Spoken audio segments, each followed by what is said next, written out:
ही मुझे सोमपाल भाई जी ने बताया और इसके लिए मुझसे पूछा तो मुझे बहुत ही अच्छा लगा कि पहली बार कोई इतना मुझे गर्व का पल लगा कि ऐसा काम होने जा रहा है।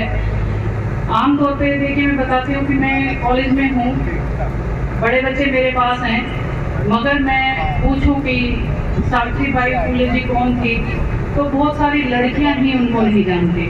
ये बड़े दुख की बात है।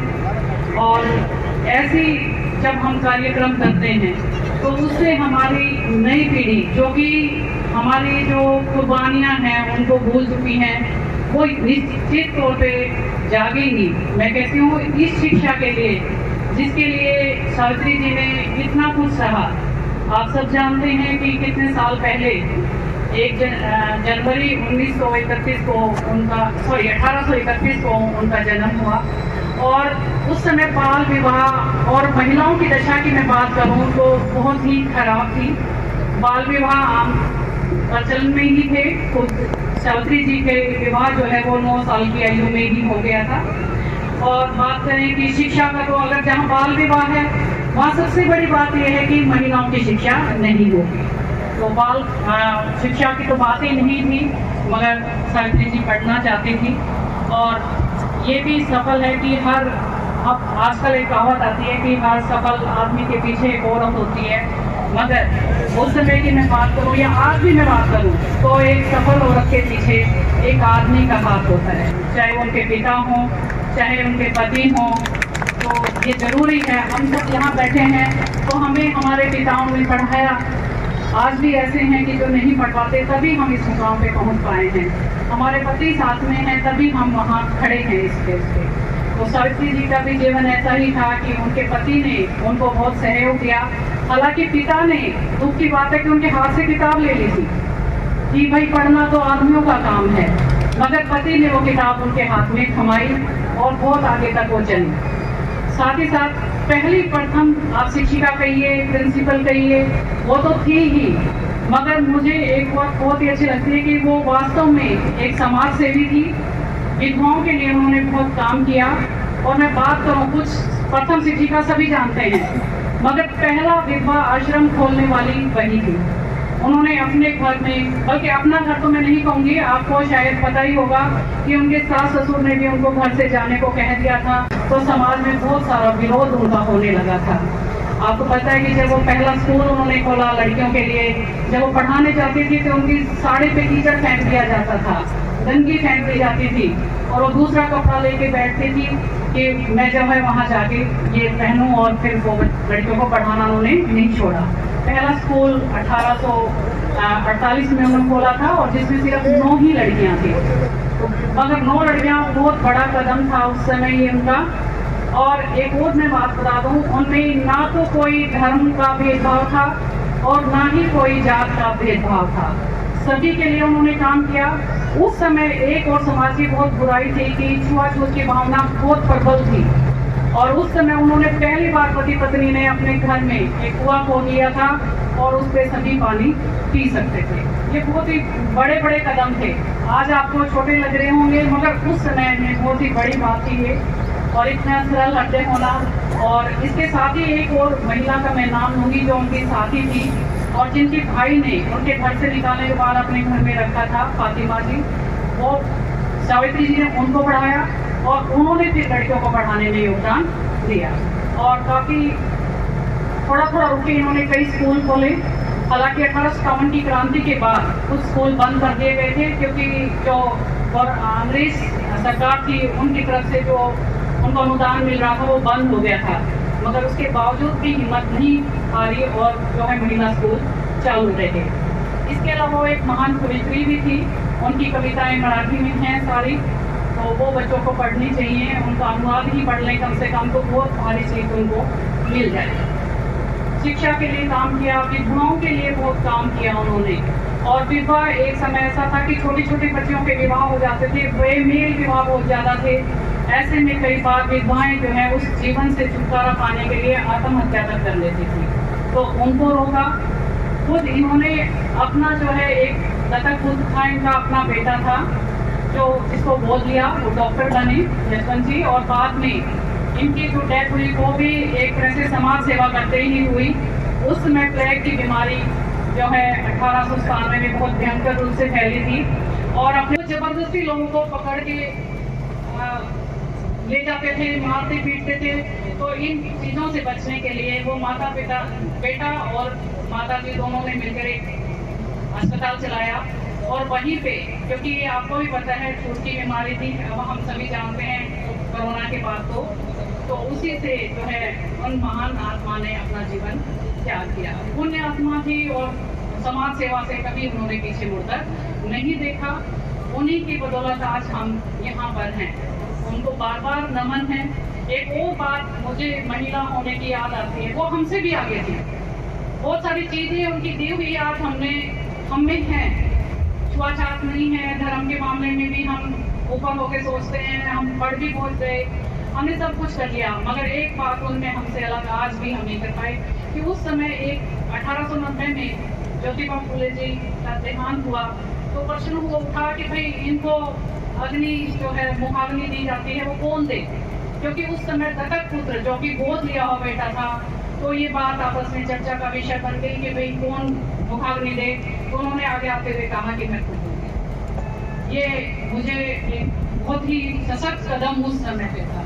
तो ऐसी महान विभूति के बारे में मैं कहती हूँ कि सभी को जानना चाहिए। हम क्यों नहीं जानते, एक अध्यापिका होने के नाते मैं ये कह सकती हूँ, मैं आप सामने बैठे हो तो मैं आपको ये जरूर बच्चों को कहानियाँ जरूर सुनाइए। आप हम कहानियाँ सुनाना भूल गए हैं अपने बच्चों को, और हमारे बच्चे उस फोन में पता नहीं क्या क्या देख रहे हैं। तो हम ऐसी महान विभूतियाँ हैं, उनकी कहानी हम सुनाएं तो ज़्यादा अच्छा है, वो फोन में निकाल कर नहीं देखेंगे। ये हमारा कर्तव्य बनता है माता होने के नाते कि जो भी महान हस्तियाँ हुई हैं उनकी कहानियाँ हम बचपन में उन्हें सुनाएं। दूसरा, बच्चों को मैं कहती हूँ, आज शिक्षा से जुड़े हुए मैडम कई बैठे हैं तो, और आप लोग भी, समाज हम लोगों से ही मिलके बनता है, अपने बच्चों को नकल ना करने दें। ये मुझे गंभीर समस्या इस एरिया की लगती है, तो पता नहीं मुझे इस मन से कहनी चाहिए नहीं कहनी चाहिए, मगर जिनने शिक्षा के लिए इतना काम किया, शॉर्टकट कोई नहीं होता रास्ता। ये अपने बच्चों को समझाएं, जीवन में शॉर्टकट कोई नहीं होता, सफल वही होगा जो मेहनत करेगा। तो मेरी आपसे ये प्रार्थना है कि हम सब मिलके एक बार इस मुहिम को चलाएं इस एरिया में। मैं बहुत कोशिश करती हूँ इसको लेके, मगर थोड़ा सा मुश्किल मुझे नजर आता है। तो यहाँ समाज में मैं ये जरूर आप लोगों से निवेदन करूँगी कि आप इस तरफ अपने बच्चों की तरफ ध्यान दें। हमारे बच्चे हमारा भविष्य हैं, और ये नहीं कि पुराने हमारे जब लोगों ने काम किया है हमारे लिए, अगली पीढ़ियों के लिए काम किया है, तो हमारा भी फर्ज बनता है कि हम अगली पीढ़ियों को संवारें। ये हमें सीखना चाहिए। इन महान विभूतियों को जब भी मैं पढ़ती हूँ, देखती हूँ, तो मैं यही सीखती हूँ कि हम क्या करें, हमारा कर्तव्य क्या बनता है। हमें तो दिया, हम क्या देके जाएं। इसी के साथ काफ़ी शायद देर हो गई है, बातें तो बहुत हैं, मगर हाँ एक चीज़ और मैं कहना चाहूँगी आप सभी से कि मैं ये चाहूँगी कि हमारे यहाँ जो इनका जन्म दिवस है उस पर हम एक प्रश्नोत्तरी का आयोजन करें। आप लोगों को मैं आमंत्रित करती हूँ कि इनके लिए प्रश्नोत्तरी करेंगे तो ये संदेश जाएगा, लोग इनके बारे में पढ़ेंगे। कोई भी जब हम कंपटीशन करा देते हैं तो युवा पीढ़ी उसके बारे में जानती है और पढ़ती है, तो ऐसा हम कर सकते हैं। ये प्रोग्राम मैं अपने कॉलेज में कराने के आपको आशीष, इस तरह के हम कराते रहेंगे। हिंदुस्तान की पहली महिला शिक्षिका जो जिसके बारे में सावित्रीबाई फुले, जिसके बारे में प्रिंसिपल मैडम ने काफ़ी विस्तार से और काफ़ी एनेक्डोट्स देकर के आप लोगों को बताया है, उनके बारे में ज़्यादा ना कहते हुए शॉर्ट में बस इतना कहना चाहूँगी कि उस समय 1848 में तात्याबाई फुले के रेजिडेंस से एक स्कूल से शुरुआत करने वाले ज्योतिबाबाई फुले और उनकी धर्मपत्नी सावित्रीबाई फुले, इन्होंने 1890 तक 17 स्कूल लड़कियों के लिए शुरू किए और उसमें लगभग उस समय 1000 से अधिक महिलाओं को रहने के साथ शिक्षा का उन्होंने बोध किया, जो काफ़ी काबिल तारीफ है। महिलाओं के लिए अभी भी क्लास सीलिंग, जैसे कि अमर कहते हैं, काफ़ी ऊंची है। मंच पर कल आसीन सभी जो लेडीज़ हैं और वो इस बात का सबूत है कि हम कर सकते हैं। तो मेरी आप सबसे करबद्ध प्रार्थना यही रहेगी कि आप भी सावित्रीबाई फुले के जो आदर्श हैं उन्हें पढ़ें पढ़ाएं, जैसा कि प्रिंसिपल मैडम ने कहा। और अयोध्या सिंह उपाध्याय की एक कविता बूंद मुझे याद आती है, जिसमें कि एक बूंद बादल से निकली और निकलते वक्त उसके मन में अंदेशा था कि मैं अंगारे पर गिरूंगी या धूल में जा मिलूंगी या किसी कमल के फूल में चू पड़ूंगी। लेकिन एक हवा चली और वो बूंद सीप के मुंह में, सीप का मुंह खुला था, उसमें जा गिरी और वो मुक्ति बनी। ये कविता हमें होप देती है, ऑप्टिमिज्म देती है, उम्मीद देती है। हाँ, चुनौतियां हैं, लेकिन हम सब अगर कोशिश करेंगे तो बूंद की बात ही मोती बनना ज़्यादा मुश्किल बात नहीं है। सारे प्रशासन की तरफ से और मंचासीन सभी लेडीज़ की तरफ से आप सभी लेडीज़ को और जेंटलमैन को बहुत बहुत धन्यवाद। ये बहुत बड़ी बात है। सावित्री देवी फुले, कितना कुछ इनके बारे में कहा गया है, लेकिन मैं एक बात कहूँगी, पंडाल में सावित्री देवी फुले की जो आगे की पीढ़ी है वो बहुत कम बैठी हुई है। अगर हम इसके 4 पोर्शन करते हैं तो सिर्फ एक पोर्शन महिलाओं का है कि यहाँ पर महिलाओं का होना बहुत ज्यादा जरूरी है। और एक ही बात कहूँगी मैं यहाँ पर, सावित्री देवी फुले जी को क्यों याद किया जा रहा है? उन्होंने कुछ खास किया था, अलग किया था। जितनी भी महिलाएं यहाँ बैठी हैं वो सावित्री देवी फुले बन सकती हैं। आप अपने आसपास देखिए, कुछ न कुछ तो ऐसा है जो आपको अच्छा नहीं लगता, बस आप उसको ठीक कर दीजिए, फिर आपको भी इतिहास में ऐसे ही याद किया जाएगा। जब भी हम किसी चीज की चर्चा करते हैं वो एक खास बन जाती है। जितनी भी महिलाएं आज यहाँ इस कार्यक्रम में बैठी हुई हैं वो घर जाएंगी, अपने पास पड़ोस में बताएंगी कि हमने एक नाम सुना है, सावित्री देवी फुले। और आपको अपनी बेटियों को, पोतियों को और जो भी आपके पास है उनको ये बताना होगा कि सावित्री देवी फुले बनना इतना भी मुश्किल नहीं है, इतना भी मुश्किल नहीं है। जो कुछ आपके आसपास गलत हो रहा है बस उसको ध्यान से देखिए, उसके बारे में विचार कीजिए और सोचिए कि आप इसे कैसे ठीक कर पाएंगी। आज भी बहुत सारी समस्याएं ऐसी हैं जिनका आप निवारण कर सकती हैं और सावित्री देवी फुले की तरह बन सकती हैं। और मैं तो ये कहूँगी कि नहीं, आप अपनी तरह बनिए। कोई सुनीता नाम की महिला है, वो कोई अच्छा काम करती है, आगे की पीढ़ियों में उन्हें याद किया जाएगा। Thank you very much. वैसे तो रेणु मैडम ने आपको सावित्रीबाई फुले के जीवन चरित्र के बारे में बताया है, परंतु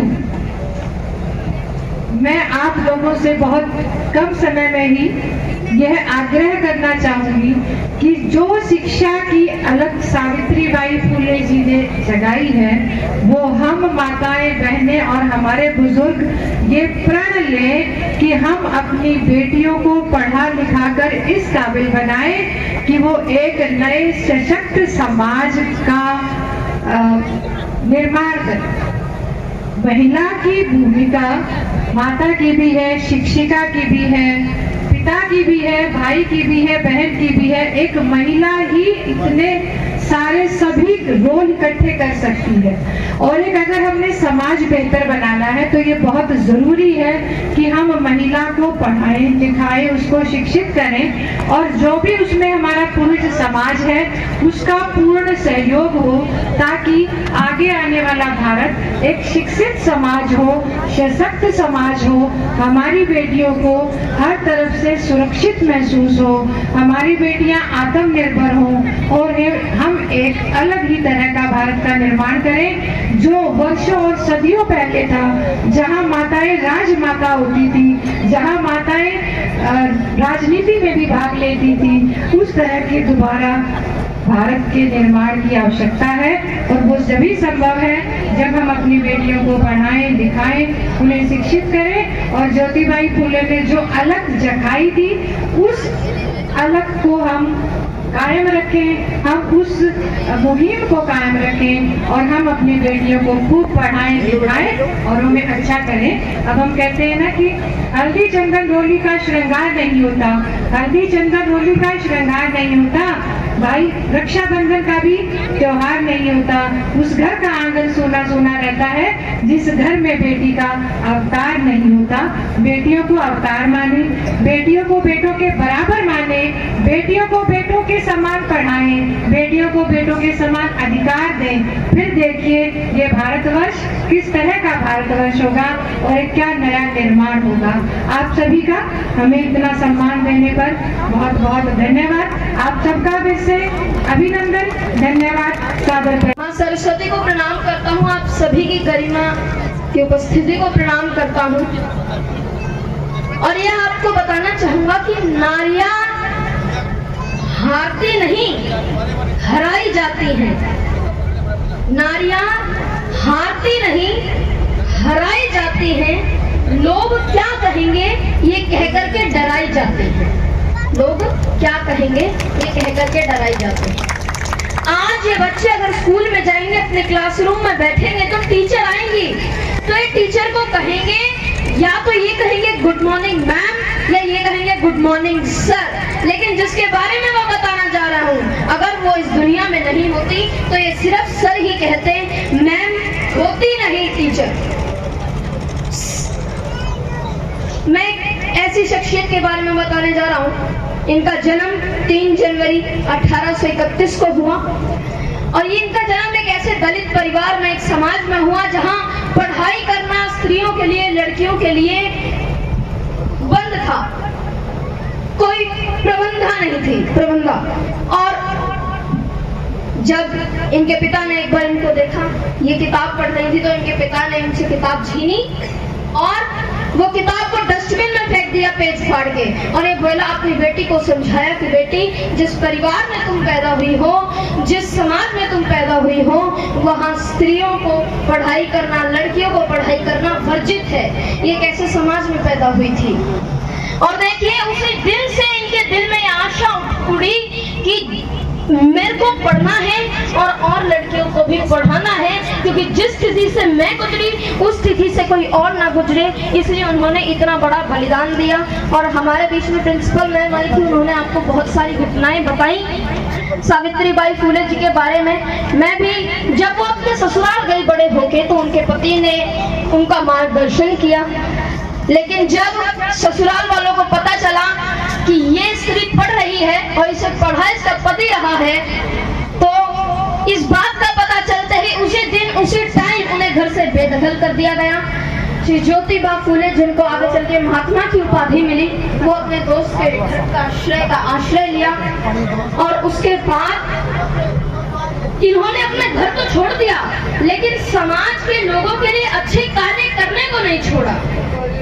ये स्त्रियों के लिए, लड़कियों के लिए, बालिकाओं के लिए उन्होंने स्कूल खुलवाए।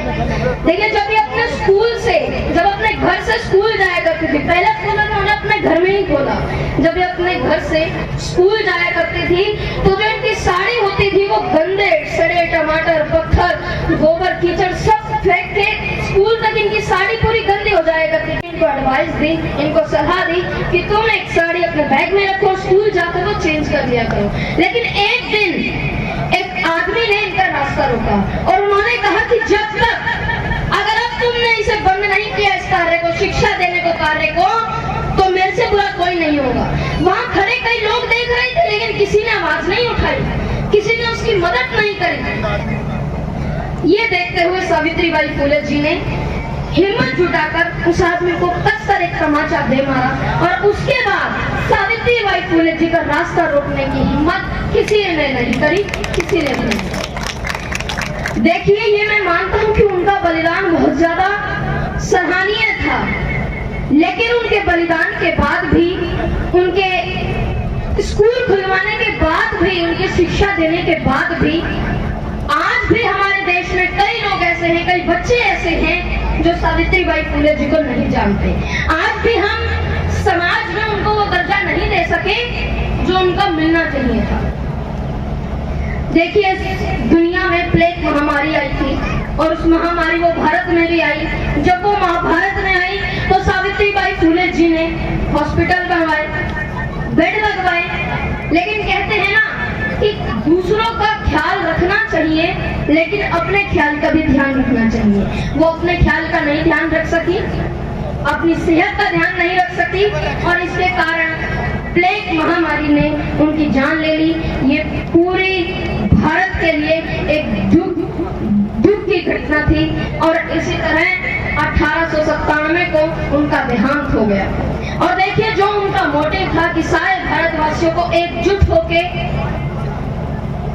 भारत की परंपरा को साझा करना चाहिए, इसी मोटिव पे एक मदन मोहन समर्थ जी की कविता आप सभी के सामने प्रस्तुत करना चाहते हैं।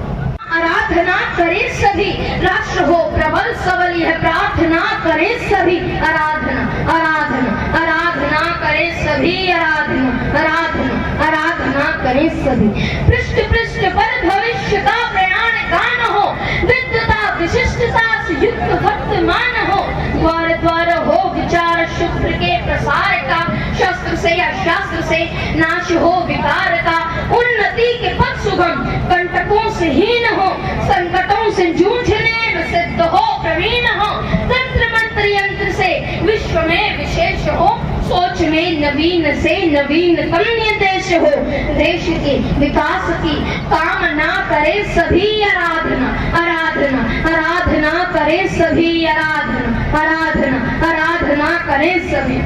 राष्ट्र की ध्वजा को भार कर धरा निखार दे, रोशनी समेट कर समूच तम को मार दे, अंग अंग में उमंग रंग में तरंग हो, वक्ष में वसुंधरा हो, अक्ष में महंग हो, राष्ट्र के हितार्थ स्वार्थ से मुक्त हो प्रखर, काम कर करों में कर समस्त ठान ले समर, ना प्रमाद ना विषादवाद ना विवाद हो, व्यक्तिवाद से प्रथम हृदय में राष्ट्रवाद हो, राष्ट्रवाद की हृदय में भावना भरे सभी। आराधना आराधना आराधना करे सभी, आराधना आराधना आराधना करे सभी।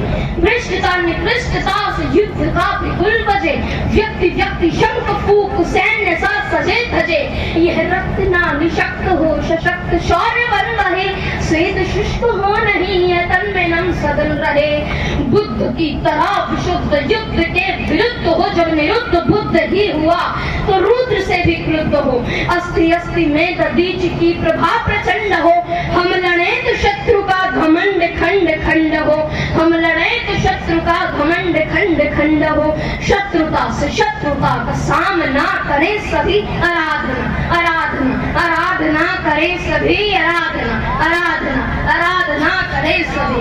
भारत माता की, भारत माता की। मैं पुण्य आपसे विनती करूंगा और